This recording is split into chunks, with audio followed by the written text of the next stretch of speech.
Hello everyone, কেমন আছেন সবাই? সবাইকে ওয়েলকাম করছি আমার নতুন একটি ভিডিওতে। সকাল সকাল ঘুম থেকে উঠে প্রতিদিনকার মতো একটু হাঁটতে বের হয়েছিলাম। এই যে দেখেন আমার গাছে উচ্ছে ফুলটা দেখাই দিলাম। এই যে দেখেন অন্য একটা গাছে কত সুন্দর ফুল হয়েছে।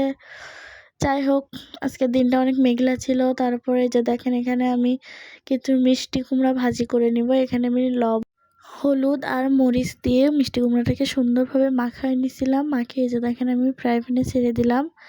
এখন এদিকে মিষ্টি কুমড়াটা ভাজি হোক, অন্যদিকে আরেকটা কড়াইতে আমি যে পটল ভাজি করে নিচ্ছিলাম, পটলগুলোকে একটু ডিজাইন করে কাটছিলাম।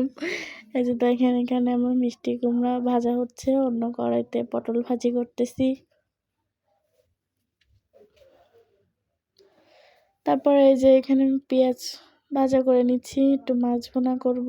আর এখানে আমি দিয়ে দিলাম রসুন বাটা, শুকনো ঝাল বাটা, হলুদ, লবণ আর একটু জিরের গুঁড়ো দিয়ে এই যে মশলাটাকে সুন্দর করে পানি দিয়ে কষিয়ে নিচ্ছি।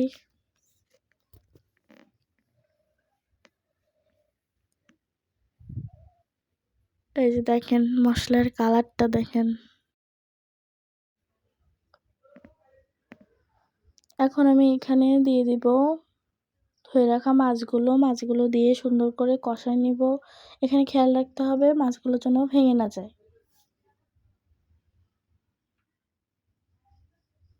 এই যে দেখেন আমি কিন্তু খুব সাবধানে মাছগুলোকে উল্টে পাল্টে সুন্দর করে মশলার সাথে মাখাই নিছি। এখন এখানে আমি পরিমাপ মতো পানি দিয়ে দিব এবং ঢাকনা দিয়ে ঢেকে দেব 10 মিনিটের জন্য। 10 মিনিট পরে দেখুন মাছটা কত সুন্দরভাবে রান্না হয়ে গেছে। এই যে তার ফাইনাল লুক। তো আজকে এই পর্যন্ত। সকলে ভালো থাকবেন, সুস্থ থাকবেন। ধন্যবাদ।